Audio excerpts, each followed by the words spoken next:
I cannot emphasize enough how important it is to move from mentorship to sponsorship. And there's a big difference between the two. I always make this joke is that women are over-mentored and under-sponsored. In my world, driving co-innovation and partnerships at Google Cloud, every single day, structured talent development isn't just a nice to have. It is how you equip your team to actually execute on complex vision. Let's all continue to give so we can truly gain.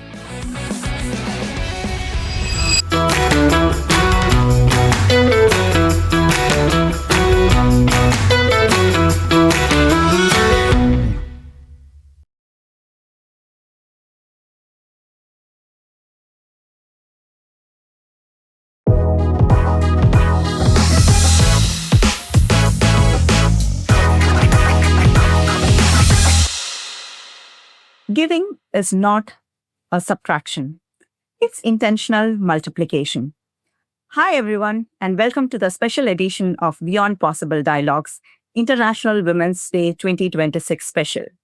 I'm Kavita Krishnan, Director of Artificial Intelligence at Credence, and I'm truly excited to host today's conversation. This year, International Women's Day theme is Give to Gain. It's a powerful reminder that growth, whether personal, professional, or organizational, is rarely accidental. It's built through intentional investment, through sponsorship, allyship, through leaders who are basically ready to open doors. I'm especially thrilled to be joined by Samra Khan, Director of North America System Integrator Partnerships at Google Cloud. Samra, welcome. It's wonderful to have you here. Thank you, Kavita. Thank you very much. I'm very excited to be here talking to you today.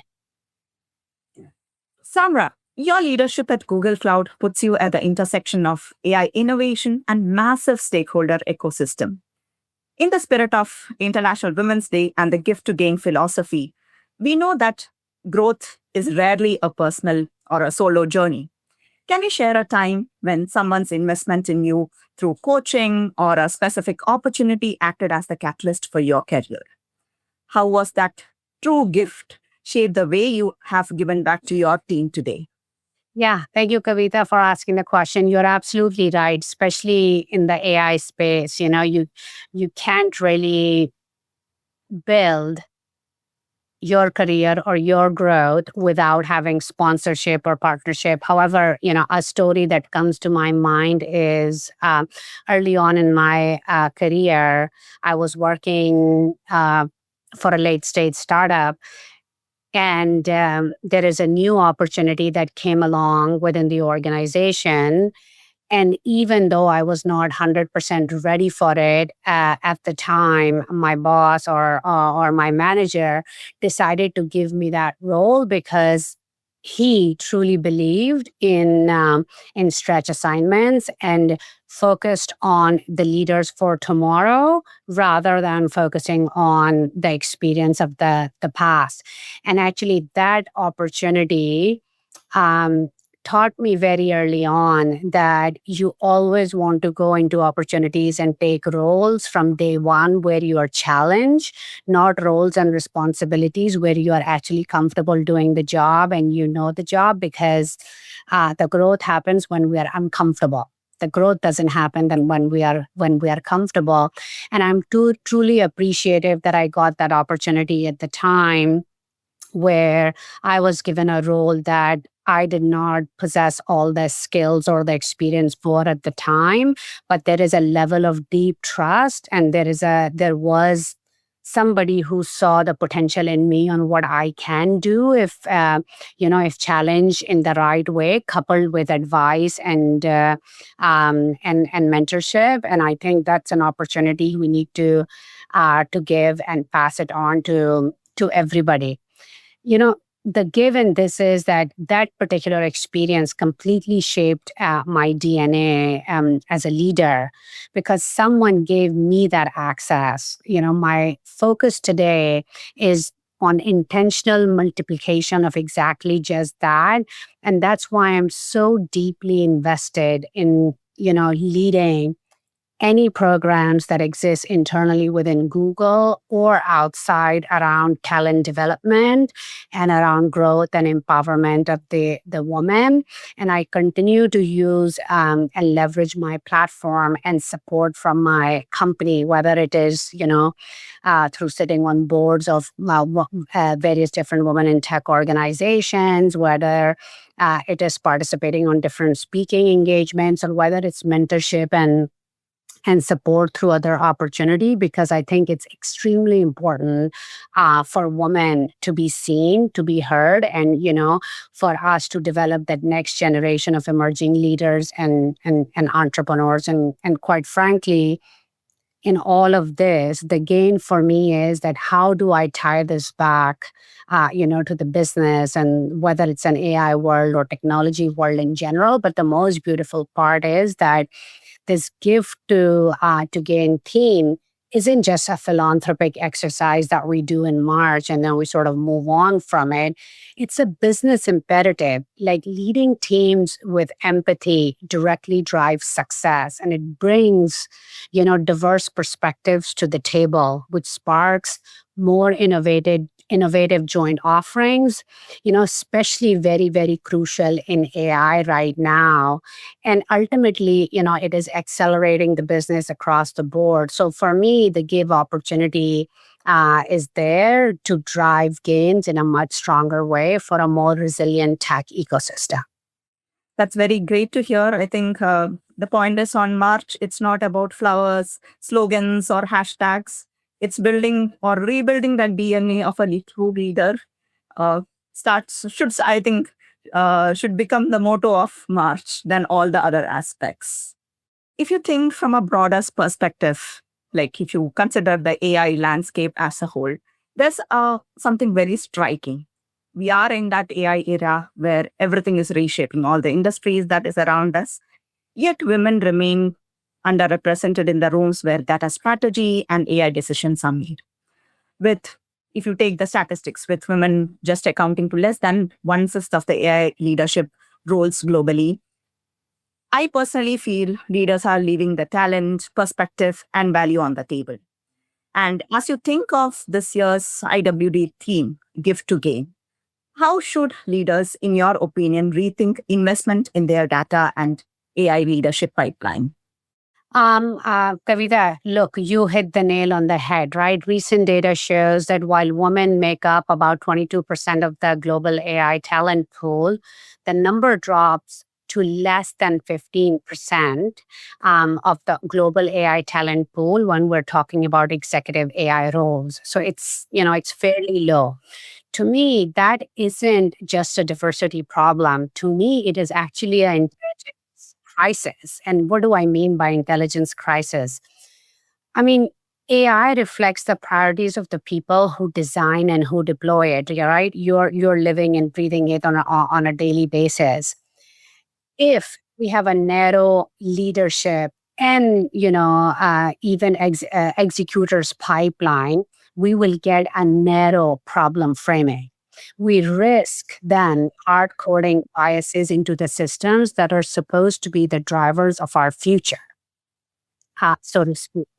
So to me, the give here is when we apply a giving theme, which again, we should continue to do year round, to our AI pipeline of leaders and people, we need to fundamentally rethink what investment looks like in developing the right talent pool.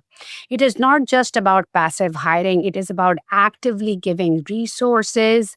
We need to give women stretch assignments. We need to have them in the room where the strategy decisions are being made. We need to have the right budget and time, for AI upskilling.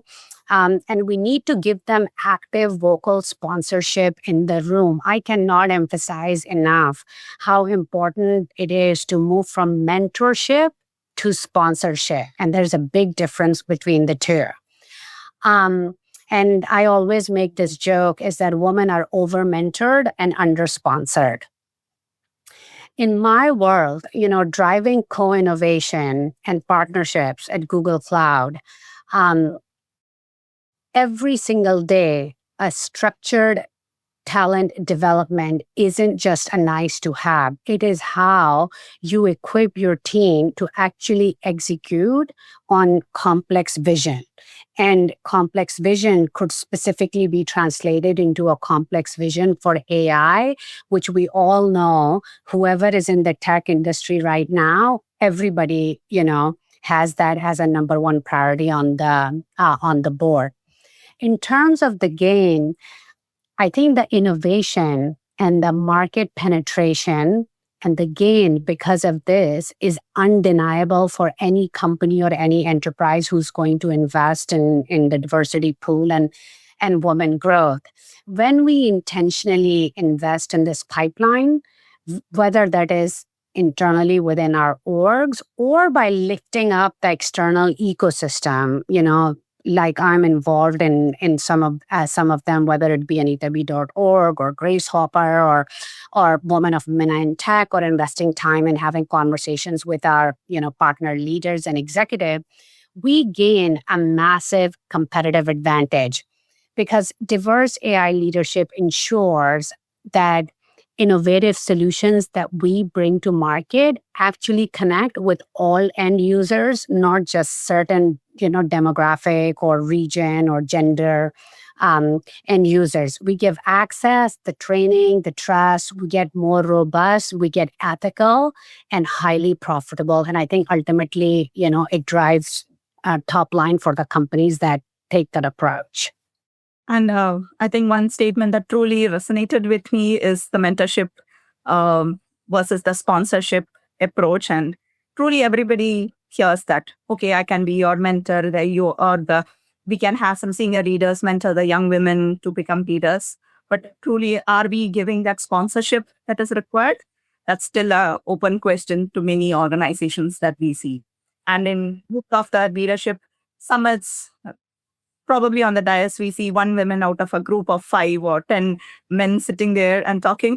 So it's time we make that small initiatives to bring back, give that open avenues and have a true mentorship program for women to succeed.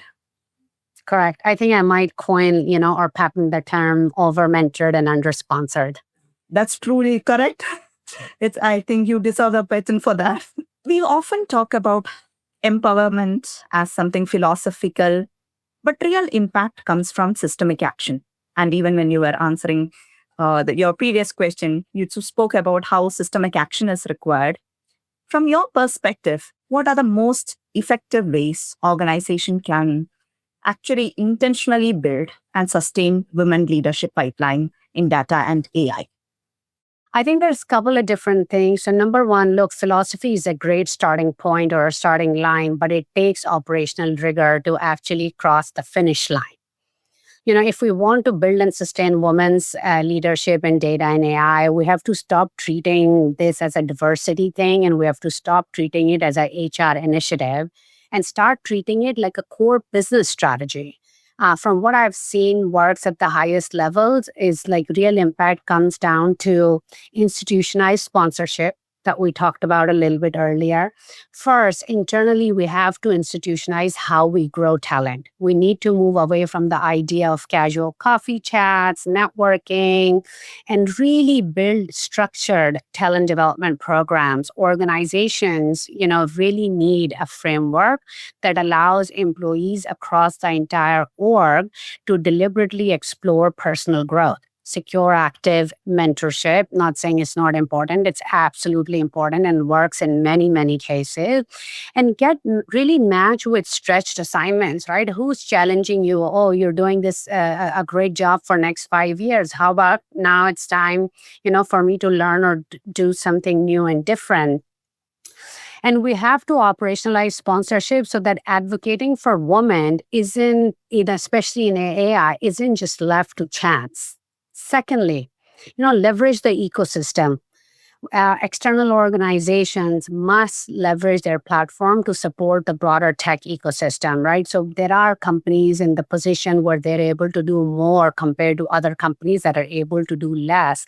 I've been very blessed and lucky that there have been several leaders, within Google Cloud as well. Google Cloud as a company has the philosophy of supporting, not just people within their own four walls, but actively sponsoring, funding, mentoring within massive industry communities, organizations, that impact tens and thousands of members. We aren't just giving back, we are actively cultivating, highly qualified pipeline of emerging entrepreneurs, especially in AI, and the whole industry benefits from it. It's not specific to an individual organization. And then ultimately, my hope is that we tie then that pipeline or that talent pool to revenue and to business outcomes, and we measure the business on based on these initiatives that we drive internally within an organization, what type of gains and results we are getting, from the AI perspective. Guess who do we need right now in the AI world the most? It's not the coders, right? It's not the people writing the code. Rather, people who ask very, very smart questions, aka prompt engineers. Guess who are the best human beings, on this planet in real life that ask a lot of very, very good questions? I would like to say it's the woman.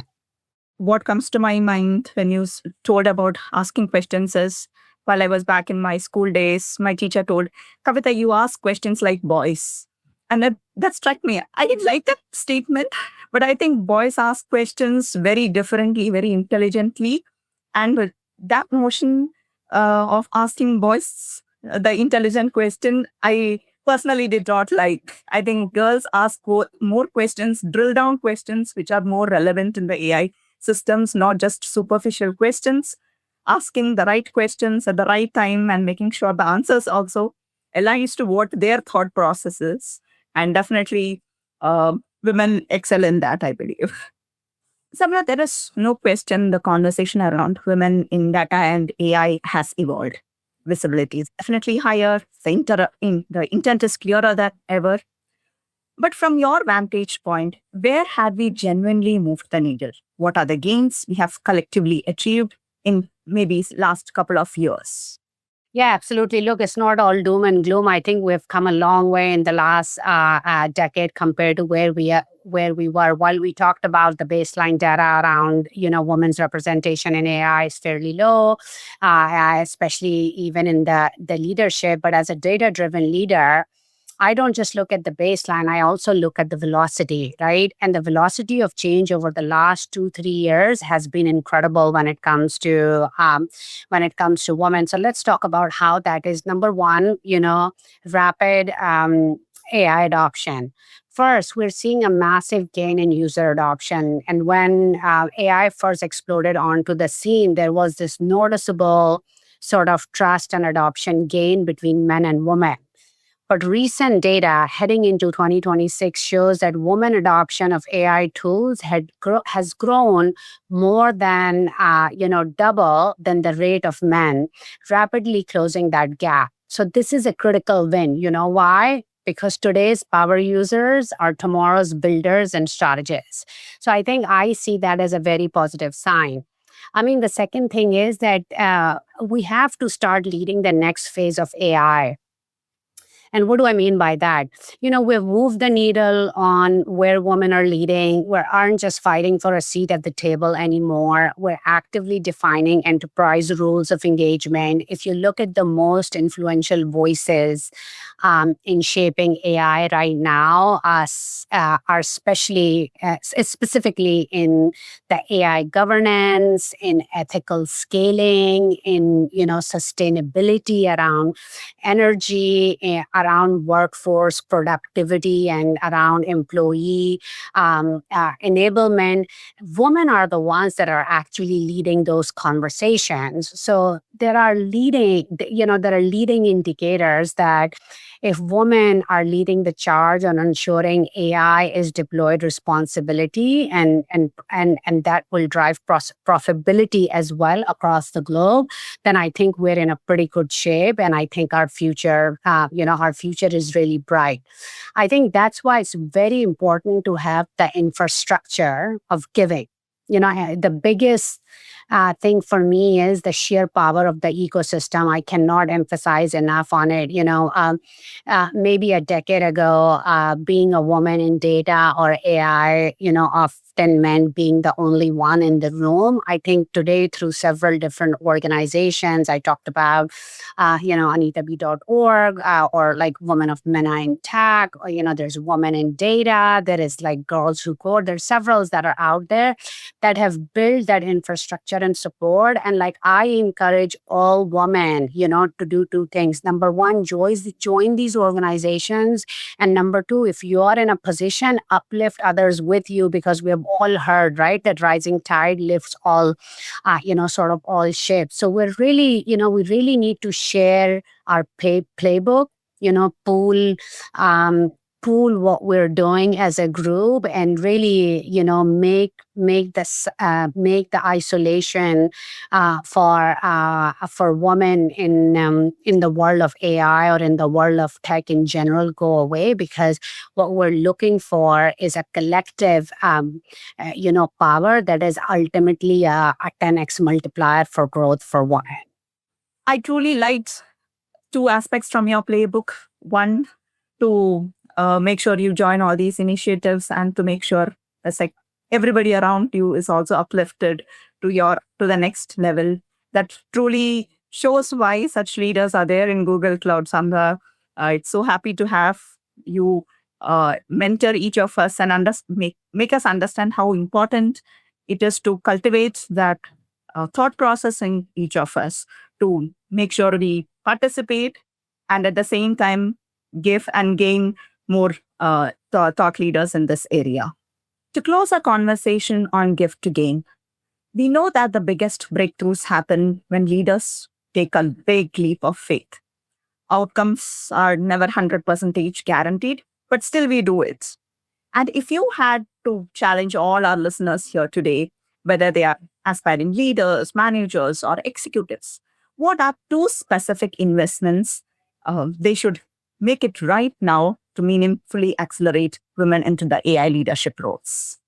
I think I'll just say one thing, right? We need to redefine what the leap of faith really means. I agree with you 100% that it absolutely requires leap of faith, Kavita. True leadership is about making those bets. If we're serious about the Give to Gain mandate, not just for this month or for this year, but for many years to come, we have to recognize that giving advice isn't just enough anymore. We have to give capital, and we have to give political capital, and we have to give financial capital to the people that we really want to grow, and if we really want to see them go places. And in this case, by people, I mean women. To meaningfully accelerate women into AI leadership, I challenge our listeners to make two very specific investments today, not tomorrow, but today. Number one, I talked about it earlier, give stretch, sponsorship. The first investment is to give stretch sponsorship, not just mentorship. And what I mean by stretch sponsorship is you are advocating on that person's behalf when they're not in the room, but you are also giving them a platform to deliver something in excess of what they can. And that's where the stretch assignment and the sponsorship comes together. So, that's very, very important. So I challenge every leader listening, go, look at your upcoming high stakes AI initiatives or strategic channel partnership. Find a woman on your team who's 70% ready or 80% ready or, whatever, 90% ready, and give her the project. Put your own political capital on the line to back her up. And I can tell you from my own experience, driving co-innovation, driving strategies, they always have a much higher chance of success when you give the level of trust to diverse group of people and let those people rise to the occasion, as opposed to sticking with status quo and playing safe. I think the second big thing is the ecosystem support. It's important that we all continue to invest and give platform, to those that don't have the access to it. I challenge leaders to look beyond your own internal companies, your own people, your own teams, and see what you can do outside your own four walls and boundaries. And instead of operating in a black box, sort of put a glass box and go out and, have a bi-directional view of what's going on in the world of AI and tech and tech. And I think my final takeaway is that you are right that outcomes are never 100% guaranteed, but I will guarantee this: if you actively give sponsorship and you actively give ecosystem support, and you definitely will gain massive competitive advantage, because when you go build your AI solutions that actually resonate with all end users, you will drive the kind of adoption that ultimately translates into top line revenue growth that will only happen by the whole community around the world being involved in it. And not only that, they will also feel more empowered. So there is an aspect of employee and there is an aspect of employee experience and human empathy that will also come into the play, which I believe is a lot more important than top line and bottom line. What I'm expecting is International Women's Day 2026 tagline will be stretched assignments and stretched sponsorship. Sounds good. I'm all for it. Probably to come back in 2027 Women's Day also to discuss on the same topic of stretched assignments, how we can take most of our organizations and the women leadership around it to get more sponsorship, and how we can empower each of our fellow executives and leaders to go to their next level. I'm happy to do so. Now, frankly, the time is ticking, and I felt I would have got another 1 hour to talk to you because it's truly inspiring. Samra, really thank you, not just for the sharing the insights today, but for the leadership examples you continue to set. And from everything that you have spoken about today, there's one thing that truly is right. It's just that investment is not somebody giving a charity. It's truly a organizational strategy. Stretched assignments, stretched sponsorship, building that next generation leaders needs all of this as a continued process. And when we can intentionally give, either through sponsorship, visibility, stretched opportunities, or any systemic action that we do, we are not just uplifting the individuals here. As you said, we are strengthening the teams. We make sure acceleration is there in all the innovation. And what the final goal is truly a gender neutral AI ecosystem. And what you aspired, all the business goals, ROI, everything coming around that gender neutral AI ecosystem. On behalf of Traders and Google Cloud, Kavita and Samra, happy International Women's Day to all our listeners. Please continue to gift again. Thank you. Definitely. Thank you so much, all of you. Let's all continue to give so we can truly gain.